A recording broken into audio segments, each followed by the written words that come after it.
It's me. You may know me from my channel, where I talk about all things medieval. Here on this channel, we talk about everything from the Crusades to King Arthur to medieval weapons and more. Today, I'm going to be talking about Viking helmets. When you imagine a Viking, chances are you picture a fierce warrior in a horned helmet. But here's the shocker. That image is completely false. Real Vikings never wore horned helmets into battle. So where did this idea come from? And what did actual Viking helmets look like? To find out, let's take a journey back in time to pre-Christian Scandinavia. And now, back to the show. So it turns out that horned helmets were never used by Vikings. We have no evidence for their use in Scandinavia during the Viking Age.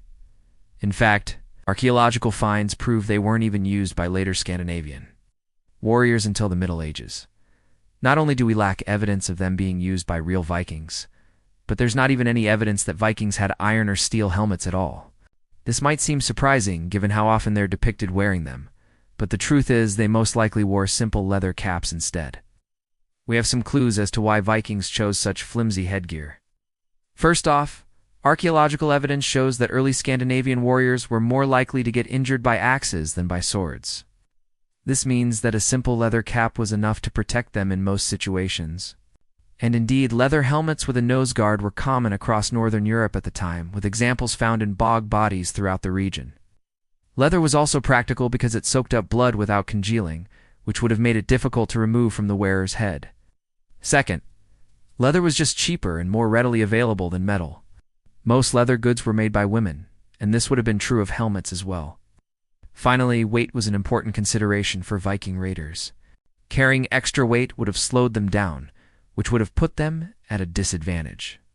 So it's unlikely they would have worn heavy metal helmets on raids unless absolutely necessary. If that last point is true, then it seems likely that when Vikings needed extra protection, they would have worn makeshift wooden helmets covered in leather. These would have been much lighter than metal helmets, and still provided valuable protection. Another advantage of these helmets would have been their cheap disposability.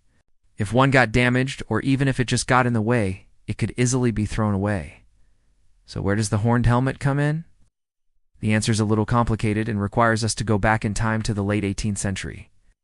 At that time, opera companies across Europe were looking for new ways to make productions of Norse myths and legends more exciting. One innovation adopted by Swedish and Danish opera companies was the use of horned helmets for the god Thor. Eventually, other gods and giants were given horned helmets as well. In Germany, Wagner further developed the tradition by including horned helmets in his operas. In fact, he even built his own myth explaining the origins of these helmets. According to Wagner, the Valkyries wove a magical belt of woven gold and adorned it with precious stones. Then Thor asked the dwarfs to fashion helmets for him, and the other gods using the belt as a model. The result was a set of magnificent horned helmets that inspired awe in all who saw them. And so that's where the image of horned helmets stuck. But the image didn't become widespread until the 19th century, when European nations began promoting their own national cultures in order to compete with the growing power of the Ottoman Empire. The Ottoman Empire was founded in 1299 and reached its peak under the reign of Suleiman the Magnificent in the 16th century. By the 18th and 19th centuries, the Ottoman military was a formidable force, something that Europe knew it needed to counter. As a result, European scholars began seeking inspiration in the myths and legends of their ancestors to promote their national cultures and identities, especially during the 19th century. A good example of this is the rediscovery of the EDAs, which were written down around the 13th century. In Denmark, the archaeologist and author P.V. Glob described the horned helmet as an example of typically Nordic art, which used natural forms in its ornamentation. He described the helmet as follows: a high conical crown springing from a broad rim and composed of two horns pointing upwards. Glob was actually incorrect, but because, as we've already discussed, no archaeological evidence proves that Vikings ever wore such helmets. So his description was really based on artistic representations rather than artifacts. Despite this, Goebel's writings helped to popularize the image of the horned helmet. Another influential figure was the Danish author and historian Alexander Danuser Mons. In his book The Northmen, or The Origin, the Character, and the Legacy of the Norsemen, published in 1837, Mons further cemented the image of the horned helmet as a symbol of the Norse. Other writers of the time repeated the descriptions of Glob and Mons until eventually it was universally accepted that Vikings wore horned helmets. The idea of Vikings wearing horned helmets became so deeply ingrained that when archaeologists discovered actual Viking helmets, they tried to interpret them as having horns. For example, in 1874, 2 Bronze Age helmets were unearthed in Munsaka, Sweden. Despite the fact that the helmets were clearly made of bronze, archaeologists insisted that they were made of iron and that the horns had simply rusted away. But it was until the 1970s that archaeologists finally admitted that these helmets were never meant to have horns. Today, horned helmets are still sold as part of Viking costume sets, despite the fact that we know that they were never used by real Vikings. It's a shame too, because actual Viking helmets would have been far more practical and probably looked pretty cool too. Unfortunately though, those helmets have never survived, so all we have to go on are artistic representations, many of which are hundreds of years old. That makes it hard to say exactly what they looked like. Sometime in the 1800s, perhaps inspired by Celtic and Egyptian art, artists began depicting Vikings with helmets featuring a distinctive nose guard.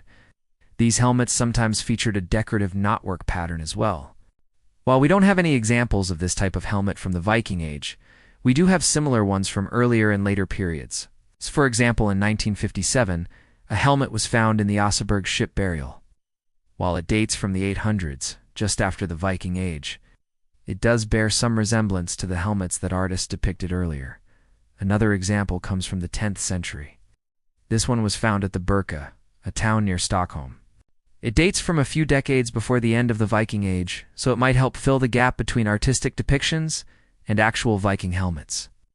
This one has a distinctive nose guard, but it looks much simpler than the ones depicted in art. It also doesn't have any kind of protective covering, which would have left the wearer vulnerable to cuts and even stabbing attacks.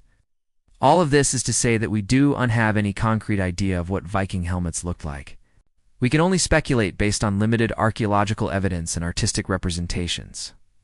Some historians think that Viking helmets were closer to the 10th century helmet found in Birka, while others think they were closer to the artistic depictions with their distinctive nose guards.